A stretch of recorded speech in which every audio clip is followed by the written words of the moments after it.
Hello बच्चों, चलिए प्रश्न को देखते हैं। प्रश्न है, ऑक्सीजन की इलेक्ट्रॉन लब्धि एंथैल्पी सल्फर की अपेक्षाकृत रिक्त स्थान होती है। तो देखिए बच्चों, यहाँ पर बात करें प्रश्न की मुख्य अवधारणा की। मुख्य अवधारणा, तो देखिए बच्चों, यहाँ पर बात करें इलेक्ट्रॉन लब्धि एंथैल्पी की। इलेक्ट्रॉन लब्धि एंथैल्पी, तो इलेक्ट्रॉन लब्धि एंथैल्पी हमारे पास में क्या होगी? ये यहाँ पर होती है उदासीन किसी उदासीन परमाणु से या किसी उदासीन परमाणु में एक इलेक्ट्रॉन प्रवेश कराने पर उत्सर्जित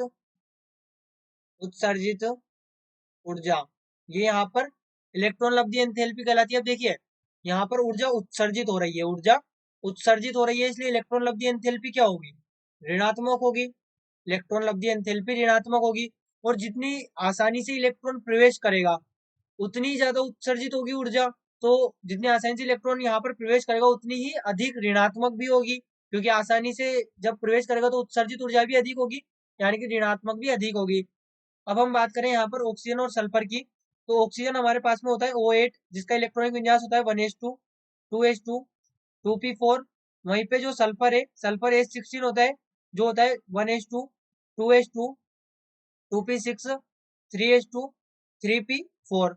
अब देखिए होता क्या है कि जो ऑक्सीजन है, ऑक्सीजन का आकार सल्फर की अपेक्षा छोटा होता है। सल्फर की अपेक्षा छोटा होता है। इससे क्या होगा कि यहाँ पर जो ऑक्सीजन का 2p कक्षक होगा, ऑक्सीजन का 2p कक्षक, इसमें इलेक्ट्रॉन डेंसिटी यानी इलेक्ट्रॉन घनत्व अधिक होगा। इलेक्ट्रॉन घनत्व अधिक होता है। अब इलेक्ट्रॉन घनत्व अधिक होता है तो क्या होगा कि यदि किसी इलेक्ट्रॉन को प्रवेश कराते हैं तो इलेक्ट्रॉन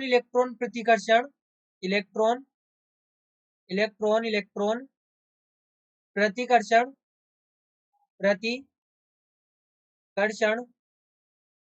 बढ़ जाता है, जिससे क्या होगा, आसानी से इलेक्ट्रॉन प्रवेश नहीं करेगा। इलेक्ट्रॉन आसानी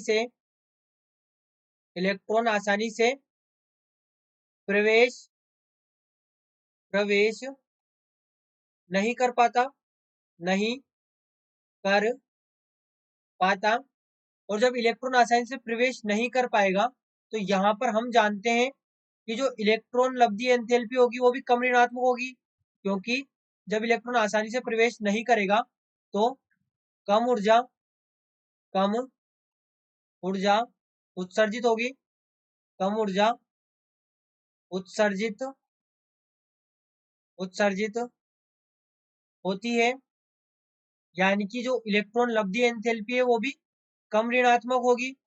कम ऋणात्मक इलेक्ट्रॉन लब्धि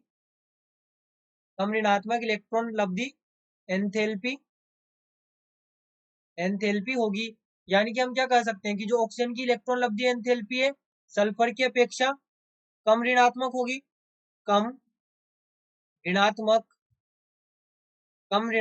होती है, क्यों? क्योंकि सल्फर का आकार भी बड़ा है। अब सल्फर का आकार बड़ा है तो यहाँ पर क्या होगा कि इलेक्ट्रॉन प्रतिकर्षण कम होगा, और इलेक्ट्रॉन प्रतिकर्षण जब कम होगा तो यहाँ पर इलेक्ट्रॉन आसानी से प्रवेश कर जाएगा, और इसकी जो उत्सर्जित ऊर्जा होगी वो बहुत ज्यादा होगी, यानी कि अधिक ऋणात्मक होगी सल्फर की। यहाँ पर इलेक्ट्रॉन प्रतिकर्षण इलेक्ट्रॉन प्रतिकर्षण कम होता है, यानी कि इलेक्ट्रॉन आसानी से प्रवेश कर जाता है। इलेक्ट्रॉन आसानी से प्रवेश कर जाता है, और जब इलेक्ट्रॉन आसानी से प्रवेश कर जाएगा तो हम यहाँ पर अब समझ चुके हैं कि जो इलेक्ट्रॉन लब्धि एंथैल्पी होगी वो भी अधिक ऋणात्मक होगी, क्योंकि अधिक ऊर्जा उत्सर्जित होगी। तो बच्चों, आशा करते हैं आपको प्रश्न समझ आया होगा। धन्यवाद।